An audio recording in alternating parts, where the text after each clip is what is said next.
Hey guys, so today I'm going to talk about something a little bit more personal. I wanted to discuss this because the other day I was going through applications for new hires for my job, and someone wrote in the application that they had dyslexia and they just wanted to make it known. And then someone from my job made a comment to something to the nature of like, why would we hire someone with this kind of disability knowingly?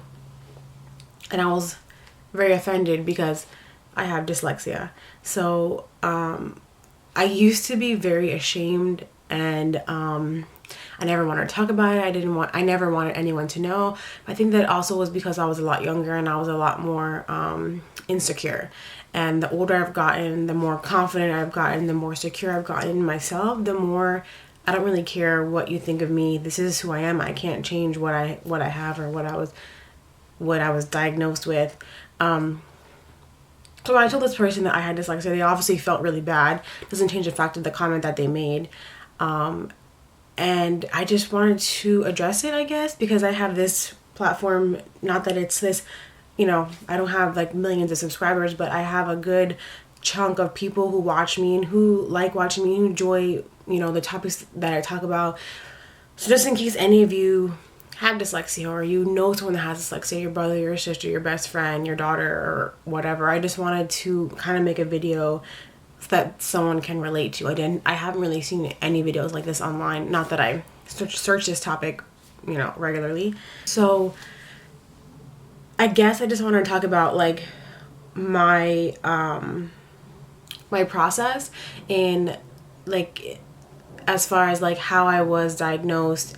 And I don't even know if diagnose is the correct word, but that's the term I'm gonna use. When I was diagnosed and how I've kind of made my way through life with dyslexia.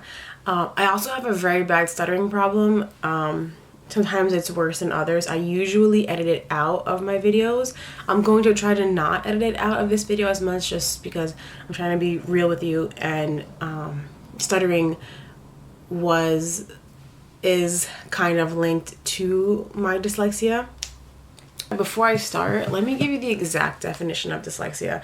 The general term for a disorder that involves difficulty in learning to read or interpret words, letters, and other symbols, but that do not affect general intelligence. Some of the symptoms are late talking, learning new words slowly, and a delay in learning to read. You also kind of like mix up your letters and your numbers as far as like flipping them. So sometimes instead of writing like 32, you'll write 23, or I'll write, not like you're actually writing it backwards, like as far as like a mirror image, but you'll just like swap the two, if that makes sense, in as far as like order. So I was in elementary school. I had trouble learning how to read and spelling, and I was like writing things backwards a lot, like flipping things, and I think that's what really triggered them. So I went to get like a lot of testing done, and it consisted of like reading things and writing things and things like that, more of like educational testing. After a while, the lady said I had dyslexia and stuff like that. So I was young when I was first diagnosed with it. So I was in elementary school. So at that time, there's not really much you can do other than try to coach and help your kids to learn, and encourage them to want to read and stuff like that, which my parents did, of course. As I got older, when I got into middle school, is when I guess it started becoming a little bit more difficult.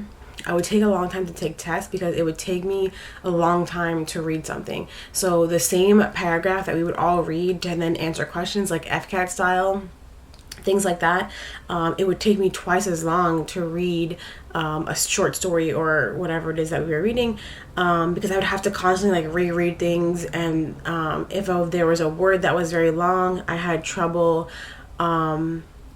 pronouncing the word to figure out what word it was if it was a word that I was unfamiliar with. Another thing that I remember in elementary school, because I was really bad at spelling, that my teacher, she was really sweet, and what she had me do was like, we had some kind of, I don't really know if kids do the same thing like that we did back in the day in elementary school. I feel like now they're so far advanced, but we had like a notebook where we had to like write little things, like one of those composition notebooks. She recognized like the few words that I always spelt wrong, so she had me in the very last page of my composition notebook. She would write the word that I commonly misspell. So when I was doing my regular assignments of writing, when I would approach that word that I would constantly spell wrong, I would try to write it, and then I would flip to the back to kind of correct my spelling and see if I spelled it correct or not, and then I would cross it out and write it correctly, referring to the correct spelling in the back of the book. So I felt that was very helpful, because those words I've obviously learned how to spell. And when I got into middle school, I was very slow at testing. It would take me a long time to read things, and I didn't really enjoy reading because it took me so long. So whereas like I have friends now, or even back then, that enjoyed like leisure reading, I was never like that, because it would take me so long that it became more frustrating than it was enjoyable. So it was already so frustrating for me to read my assigned readings for school, that for me to do leisure reading, it just would bring me more stress than pleasure. My parents also on summer break would have me do, just to keep my mind sharp, I would always have like workbooks of like math and reading and spelling and things like that. And on road trips, they would bring flashcards for spelling and math, and like multiplying, multiple tables and stuff like that. So they were always trying to keep me sharp, and my grades started to drop because I couldn't finish tests in time, or I was discouraged, or I couldn't finish readings and things like that.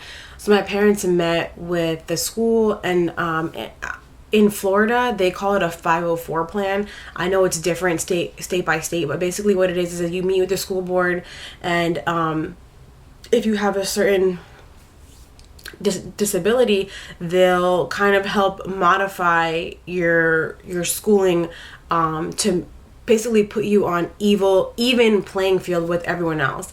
So my 504 plan consisted of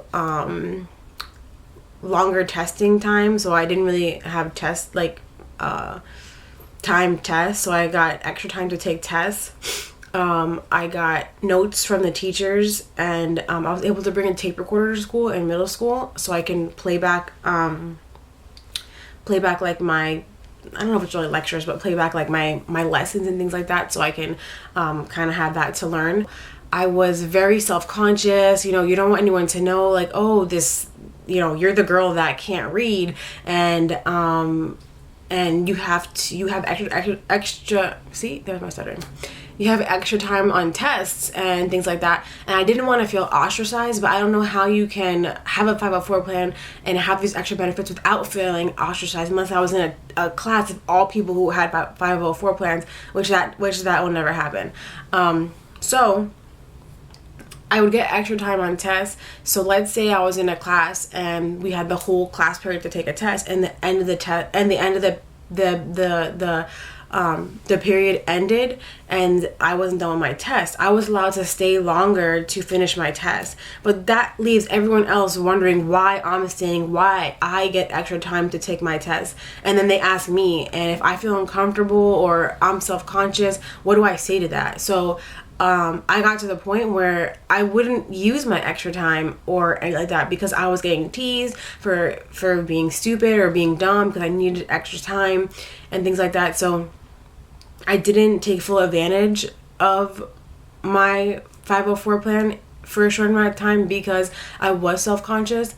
And that's something that, like my family and my parents, told me not to worry about and not to do. I tried to encourage my teachers to make me stay to finish my test. But if I would just bubble in and Christmas tree things and say, okay, I'm done, I mean, there's really not much that they can do. So that's something that I struggled with personally, being teased and stuff like that for that reason. I got to a point where my grades were suffering, and I have this 504 plan to help me be on an even playing field with everyone else, and I wasn't utilizing it. So I tried to take advantage of it, and I tried to work with my teachers in a way where I could come after class and finish my test without everyone knowing, instead of them saying like, hey, yeah, you're not done, stay after class so you can finish your test, and everyone else is walking out like, what the heck is this girl doing? So I kind of worked with my teachers in a way where I can turn in my test and maybe put like a note on top saying, you know, I'm not done, I'll be back in whatever period, and things like that, because I didn't want it to be so known. I guess I was kind of like trying to be more on the down low. I didn't want anyone to know. I did that for a while, and that really helped. I brought tape recorders to school. Again, people asked why, and you really shouldn't care. Like, now that I'm older, I realize that, like, who cares what people think about me if I'm just trying to get my education. But when you're young and you're being teased, it's different, you know. And so I felt differently then because of that. So one thing that stands out to me in particular is my parents have always been so supportive of anything that I wanted to do, and you know, telling me I can do anything. I was in Florida, we have to take an FCAT, which is like a statewide test. When I took the FCAT my junior year, I passed the math really, really well. I've always been good with math. I like numbers. Trigonometry was one of my favorite classes in high school, but I did often flip numbers. Like when I would do the math, a lot of times my teachers who knew I had dyslexia, I would write, like, let's say it was a math problem, and it was like multiple choice. I would write all my work on the test, because sometimes, you know how they try to trick you on a test. Let's say if the answer is 42, they'll write 42, 24, and all these other numbers. I'll do the math, and then the answer is 42, but because of my dyslexia, I did the math correct, but I'll write 24, and then I'll select the 24 answer, but they see that my math is correct. So they would try to work with me in that sense, and after class go over with me everything. I also got in the habit of triple checking my work to making sure that I was writing it correctly. I also was able to use a calculator on my math test when a lot of times calculators weren't permitted, which I don't even know why you would do that. But sometimes they wouldn't allow calculators, but I was allowed to always use a calculator. And again, everyone hated me for that because obviously everyone wanted to use a calculator. So that also helped me too, because the calculator helped me not to make that mistake to flip the answers, because I would do the math, put it in the calculator, and the number would populate, and I would know exactly what the number was, and I wouldn't, you know, switch it because I could see it there.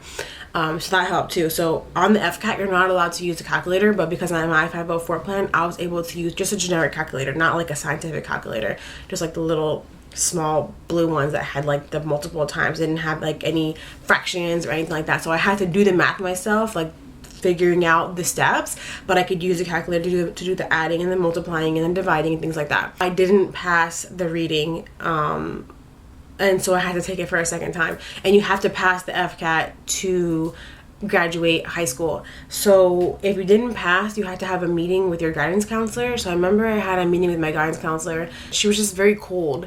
And she set me up to retake the FCAT.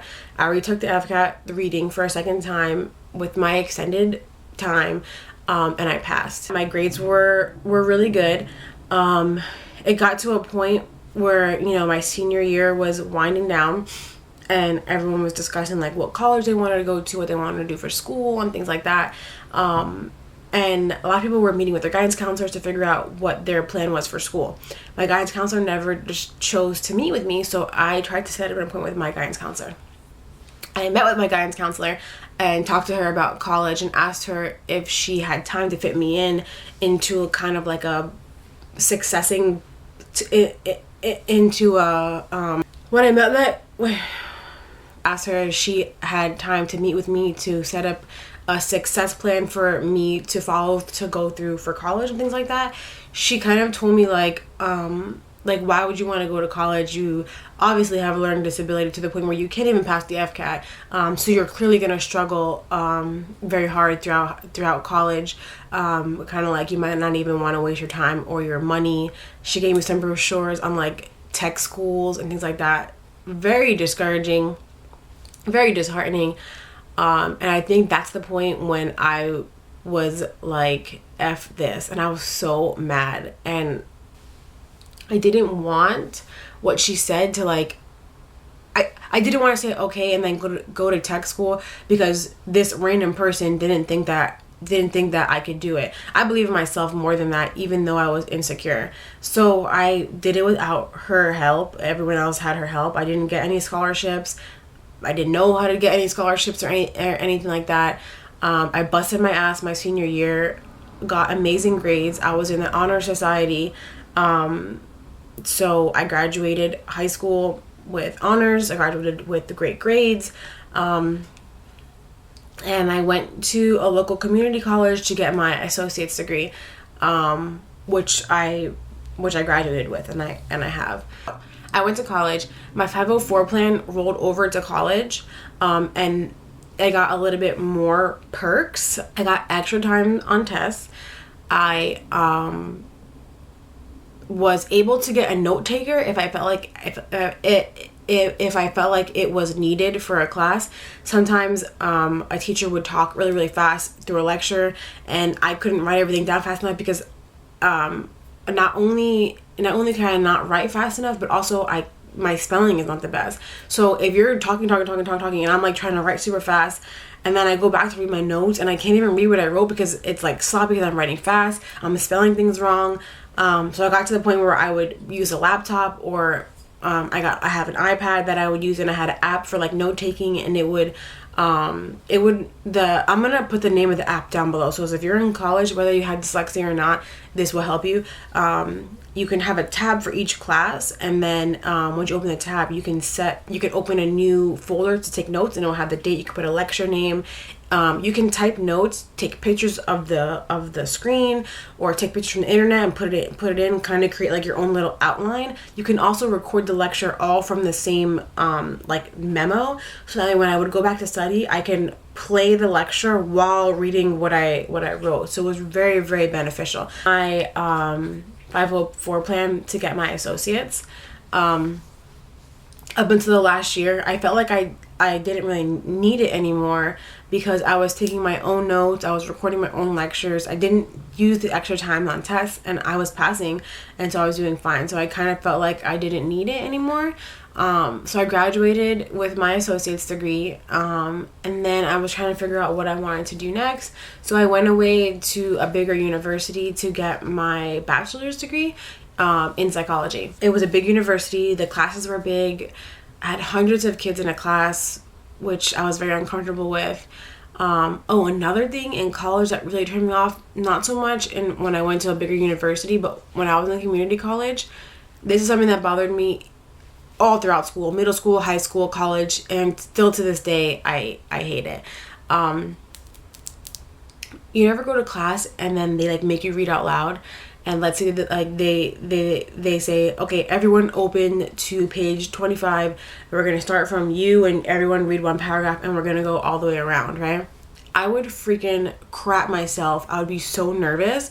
Let's say I was like the 20th person to read. I would count 20 paragraphs down so I know like what section I'd have to read out loud. And the whole entire time everyone was reading, I would just reread my paragraph over and over and over and over and over and over. So that way when it was my turn to read out loud, I knew every word in that paragraph. There was even times in college where, like, let's say I had this English class where every other Tuesday we would like read stories out loud. I would skip class every other Tuesday because I would literally shit myself every time I went to class because I was so nervous that I didn't want to read out loud.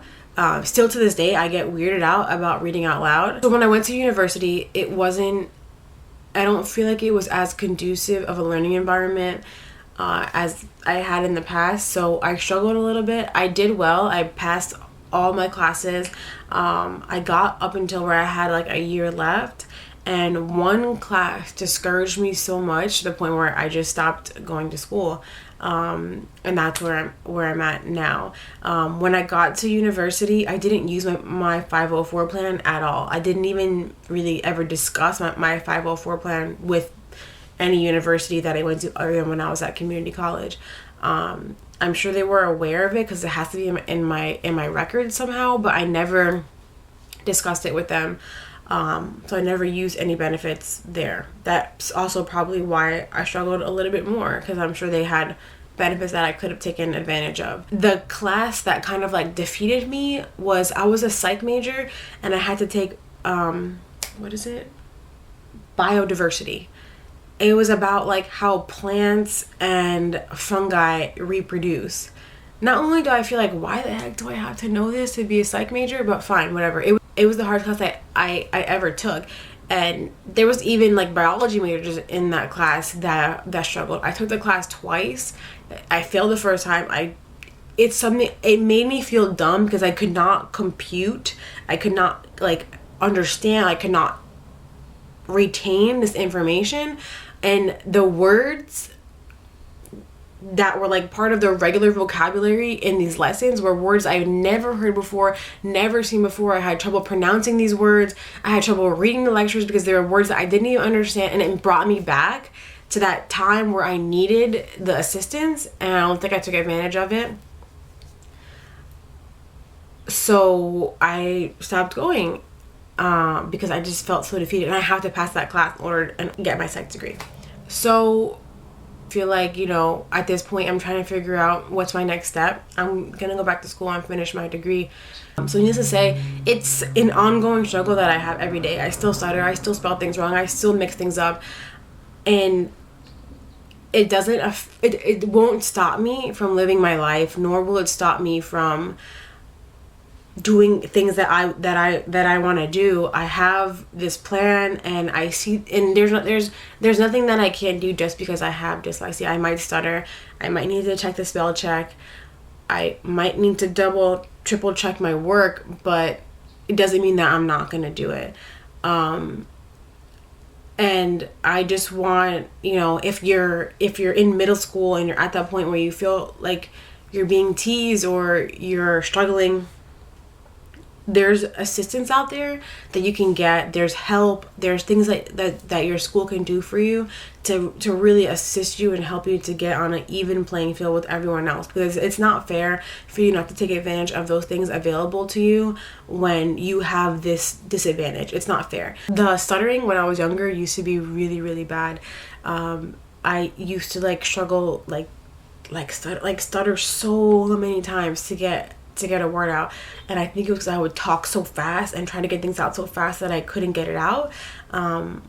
I've learned when I stutter, instead of to try to keep going and keep stuttering, I stop and kind of like restart my sentence, and that's what helps me with that. I used to get teased a lot for stuttering, and still to this day I'm 26 years old and I still have trouble spelling things sometimes, and sometimes it discourages me, and then I'm just like, man, like, you're doing great things. Like, because you can't spell this word or you're struggling, you'll figure it out. And I will sometimes spell a word like 4 times and I'll be like, oh yeah, that's how you spell it. And then I get it. And then that word I will spell correctly from now on. I tried to like up my vocabulary and use different words, learn new words, learn how to spell new words. I just wanted this video to be a click away if anyone ever searches this topic. If someone is struggling, maybe your kid is diagnosed with it and you're not really sure what to do or what their future holds, or how serious it can be. Everyone's different, obviously, of like the severity. Or if you yourself have dyslexia and you're confused, you don't know what it is, what does your future hold, and you just want someone to relate to, like, that's really all I ever want out of my YouTube channel, is to be someone that you can relate to. And that's what I hope this video brings you, just someone to relate to. Yeah, that's really it. I just wanted to talk to you guys and discuss with you this topic. So I hope you enjoyed this video. Let me know down in the comments below if you have any connection to this story whatsoever, whether it be the exact same disorder or for something else or whatever. Let me know something in the comments down below. I really love reading your comments and everything like that. In the link below, in the info box below, I'll put the name of that app, because that would really help any college students. I always have the link to like my Instagram, my Snapchat, my Facebook, everything down below, so you can find me and talk to me whichever way you'd like. If you haven't subscribed to my channel yet, please subscribe. It would really mean a lot to me. So you can hit the subscribe button up there, and it would really help. And that's it. Thank you guys so much for watching, and I'll see you guys next time. Bye.